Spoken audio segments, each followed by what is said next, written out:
당신이 아름다운 이유.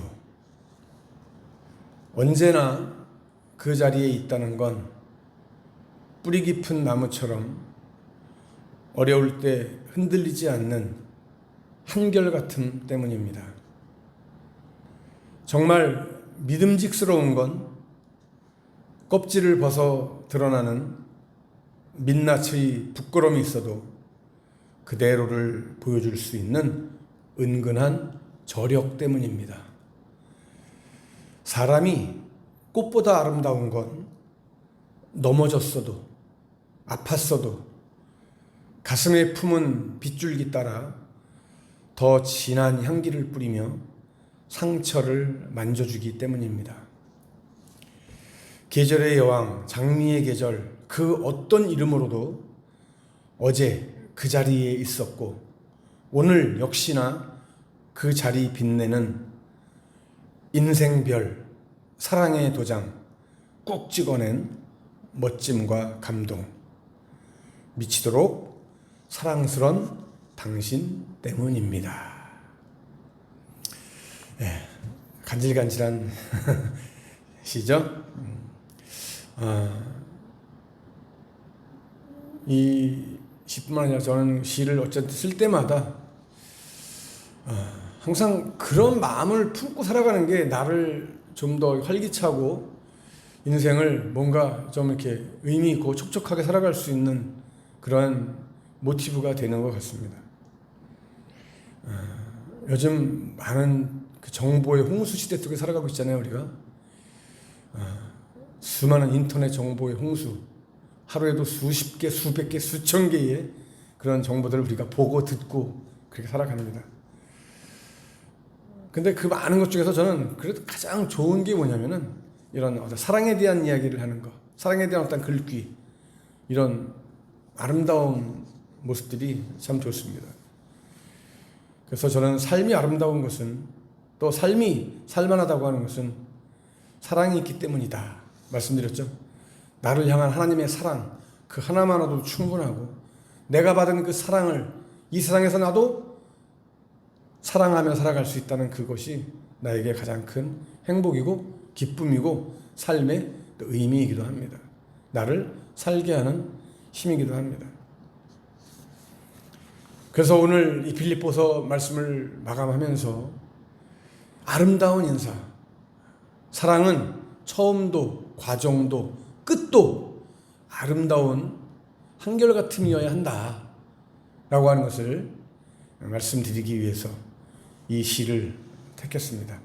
한결같은 그 모습, 한결같은 마음, 한결같은 사랑을 품고 나아갈 수 있는 우리의 모습이 되기를 바라며, 우리의 신앙 역시 우리가 처음에 가졌던, 처음 만났던 그 첫사랑의 감격, 그리고 숱한 신앙의 그 과정 속에서 겪는 얼마나 많은 일들을 우리가 겪었습니까? 기쁜 일, 슬픈 일, 놀라운 일, 어이없는 일, 황당한 일, 수많은 일들을 겪으면서 그 모든 일들이 있음에도 불구하고 우리는 하나님을 향한 한결같은 그 사랑의 마음, 믿음을 간직하고 나아갈 수 있다라고 하는 것이 가장 소중하고 귀하다라고 하는 것을 말씀을 드리고 싶습니다. 그래서 오늘 말씀이 참 귀한 거예요. 한결같은 믿음으로 끝까지, 정말 끝까지 우리의 길을, 믿음의 길을 달려갈 수 있는 저와 여러분 다 될 수 있기를 주님 이름으로 간절히 축복합니다. 그래서 사도 바울은 이 빌립보 말씀을 맺으면서요, 우리가 잘 알듯이 빌립보 감옥에서 이 편지를 썼잖아요. 빌립보 교회 성도들에게. 참 감격스러운 것은요, 바울이 감옥에 갇혀서 그렇게 핍박을 받고 사슬에 묶인 상태에서도 뭐라고 말해요? 주 안에서 기뻐하라. 내가 다시 말하노니 기뻐해라. 이렇게 권면을 하고 있다는 사실이에요. 도저히 믿기지가 않죠. 왜? 바울은 지금 기뻐할 수 있는 처지가 아니잖아요. 상황 자체가. 울어도 시원치 않을 환경 아닙니까? 땅을 치면서 원망을 해도 부족한 그런 형편 아닙니까? 그런 그가 빌립보 교회 성도들에게 기뻐해라. 기뻐하세요. 다시 말합니다. 기뻐하세요. 이것이 바로 빌립보서의 주제죠. 핵심입니다. 빌립보서의 주제가 바로 주 안에서 기뻐하는 것이 빌립보서의 주제예요. 여러분, 주 안에서 정말 기쁩니까? 아멘? 주 안에서 정말 행복합니까? 네. 지금 연로한 나이 늙은 사도 바울이 감옥에 갇힌 상태에서 무릎을 꿇고 기도하면서 기뻐하는 그 환한 얼굴을 한번 좀 생각해 보세요.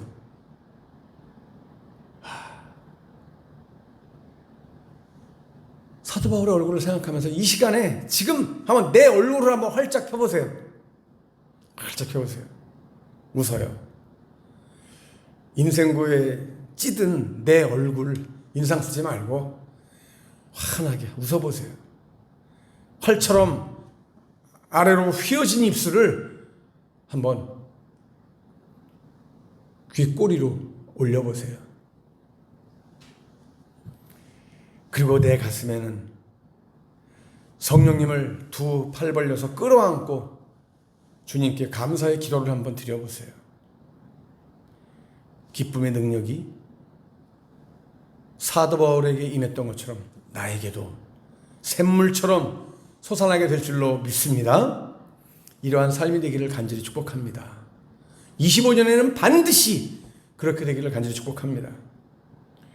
자, 여러분, 오늘 본문으로 돌아가 봅시다. 바울이 편지를 마무리하면서 문안 인사를 하고 있죠. 그죠? 그 인사가 정말 너무나 아름다운 인사예요. 21절 말씀 보세요, 여러분. 그리스도 예수 안에 있는 성도에게 각각 문안하라. 나와 함께 있는 형제들이 너희에게 문안하고 그랬어요. 여러분, 바울과 함께 있는 형제들이란 누굽니까? 디모데를 비롯해서 바울과 함께하는 믿음의 형제들을 말하는 거죠. 이들 모두가 한 마음으로 어떻게 해요? 빌립보 교회 성도들을 생각하면서 문안하고 축복하고 힘내라고 격려하고 있어요. 참 아름다운 모습이에요. 정말 보기 좋은 모습이에요. 서로 격려하고 기도해주고 도와주는 이런 모습이 오늘날 우리들의 삶 가운데도 더 많았으면 좋겠어요. 여러분, 우리는 매일매일 누군가를 만나고 살잖아요. 그죠? 나의 일터에서 또 내가 가는 곳에서 아는 사람이든 모르는 사람이든 어쨌든 우리가 하루하루 매일매일 사람을 만나고 삽니다. 만나면 우리 인사하잖아요. 그죠? 인사. 굉장히 중요한 거예요, 여러분. 인사. 어떤 인사를 할 것이냐. 오늘 말씀 가운데 사도 바울이요, 우리가 어떤 인사를 하고 살아야 될 것이냐 하는 것을 가르쳐주고 있어요. 그게 뭐예요, 여러분? 빌립보 교회 성도들 각각 문안하라고 그랬어요. 문안하라. 문안이 뭐예요, 여러분? 문안. 편안하십니까? 하고 물어보는 거예요. 평안하세요? 샬롬 하세요? 뭐예요? 인사할 때 어떤 인사를 하라고요? 평안을 빌어줘야 해요. 평안을 빌어줘라. 상대방이 평안을 빌어줘라. 평안하시길 축복합니다. 아멘? 평안하세요. 또 어떤 인사를 해야 돼? 인사할 때 어떻게 돼요, 여러분? 바로 조금 말씀드려요. 평안을 빈다는 건 뭐예요? 상대방을 축복하는 거예요. 그리고 힘내라고 격려해 주는 거에 인사, 참다운 인사예요. 참다운 인사는 뭐예요? 이 문안이라고 하는 말 속에 문안이라고 하는 이 한 단어 속에 바로 이렇게 놀라운 뜻이 담겨 있는 거예요. 평안을 빌어주는 것, 축복해주는 말을 하는 것, 힘내라고 응원을 해주는 것, 이게 인사예요. 자, 오늘부터 아니 우리 2025년 한 해 동안 우리의 인사 가운데 이런 아름다운 모습, 평안을 빌어주고 축복해주고 응원해주는 이런 인사가 매일매일 순간순간 넘쳐날 수 있기를 간절히 축복합니다. 아멘. 평안하세요. 축복합니다. 응원합니다. 화이팅! 가장 멋있는 인사예요. 인사의 법칙입니다.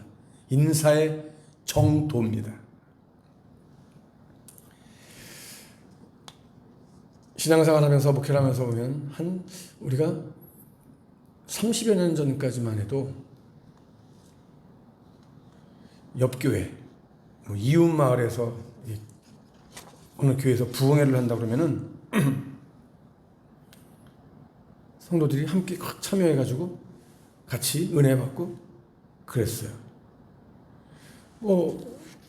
제가 사역했던 원산도에 있을 때도 교단이 달라도 그 섬에 있는 교회에서 이웃에서 행사하면은 같이 가서 같이 축하해주고 같이 은혜 나누고, 그리고 예배 시간에 광고 시간에 자 오늘 우리 구치 감리교회에서 무슨 행사가 있습니다. 또 부흥회가 있습니다. 원인 제2교회에서 부흥회가 있습니다. 이렇게 광고하고 함께 참여해서 은혜 받고 그랬어요. 근데 여러분 지금 어때요? 지금은 교회와 교회 간에 찬바람만 쉥쉥 불어요.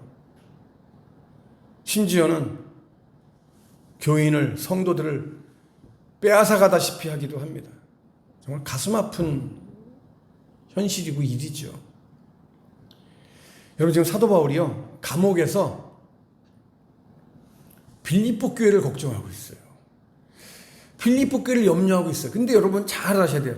지금 사도 바울이 감옥에서 빌립보 교회를 걱정하는 이 염려는 우리가 말하는 불신앙의 어떤 걱정, 불신앙의 염려가 아니, 그런 차원에서 걱정 염려가 아니고 뭐예요? 은혜 안에서 더욱더 강하게 서는 교회가 되기를 바라는 그런 마음에서, 사랑의 마음에서 하는 그 걱정, 사랑의 마음을 얘기하는 거예요. 왜? 교회는 뭐기 때문에? 주님의 핏값으로 세우신 곳이기 때문에, 주님의 핏값으로 세운 것이 바로 교회이기 때문에 우리 어떻게 살아야 돼요? 교회를 염려하고 교회를 걱정하는 그런 불신앙의 염려 걱정이 아니라, 그죠? 더 잘하겠다라고 하는 사랑하는 마음을 가져야 된다고 하는 거예요. 적어도 내가 몸담고 있는 교회만큼은, 다른 교회는 몰라도 내가 몸담고 있는 이 교회만큼은 내가 걱정하고 내가 기도하고 내가 힘써야 되는 거 아닙니까? 그죠? 내가 섬기는 교회가 나의 관심과 나의 염려로 아름답게 자라날 수 있기를 바라는 것, 이것이 참된 신앙의 모습이죠. 그죠? 자, 22절 말씀 보세요. 모든 성도들이 너희에게 문안하되 특히 가이사의 집 사람들 중 몇이니라. 여기 보니까 문안하는 사람들 중에 특별히, 여기 특히라고 하는 말씀이 있죠. 특별히 가이사 집 사람 중 몇 명이 있다라고 얘기하고 있어요. 가이사는 누굴 가리키는 겁니까, 여러분? 황제를 가리키는 거예요. 황제와 함께하는 사람들 중에 몇이 있다. 여러분 굉장히 의미 있는 얘기입니다, 여러분. 이게 그냥 지나갈 얘기가 아니라 황제와 함께 있는 사람들이 그 중에 몇 명이 전도를 받고 그리스도인이 되었다는 거예요. 그래서 이 사람들이 지금 빌립보 교회 성도들에게 문안을 하고 있다, 인사를 한다. 이걸 사도 바울이 지금 전해주는 거예요. 그죠? 비록 몸은 감옥에 갇혀 있을지라도 성령의 역사는 왕성하게 진행되고 있다는 것을 나타내주고 있는 말씀입니다. 여러분 그렇습니다. 가이사 집사람 중에 몇 사람, 그 어떤 곳이라도 복음의 역사는, 하나님의 역사는 진행되어지고 있고 열매를 맺고 있고 놀라운 그 구원의 역사가 지금도 일어나고 있다는 것을 우리에게 보여주고 있는 사실입니다. 사도 바울은요, 어딜 가든지 어떤 상황에서도 복음을 가지고 살았어요. 그죠? 어딜 가서도 복음을 전했어요. 하나님의 역사는 어떤 상황 속에서도 왕성하게 일한다는 사실을 여러분 꼭 기억하세요. 지금도 나의 인생 위에서, 나의 인생 가운데서 하나님의 역사는 지금도 왕성하게 이루어지고 있습니다. 하나님은 나의 삶 가운데 놀라운 일을 지금도 진행하고 계시다는 사실을 여러분 믿으시기 바랍니다. 여러분, 이걸 믿으세요. 하나님은 나의 삶 그 어떤 환경 속에서 나를 위해서 지금도 일하시는 하나님이세요. 소망 가운데 하나님의 놀라운 그 왕성한 역사를 우리가 바라보면서 주님, 그 역사 가운데 나를 불러주시고 나와 함께 하시는 하나님 정말 감사합니다 고백하며 2025년도 믿음의 길, 이 영적 전쟁의 길에서 매일매일 승리하며 감사와 찬양을 온전히 드릴 수 있는, 그래서 우리의 삶이 오직 하나님으로 인하여 우리의 삶 가운데 아름다운 인사가 매일매일 전해지고 또한 하고 받을 수 있는 복된 믿음의 삶 될 수 있기를 주님의 이름으로 간절히 축복합니다.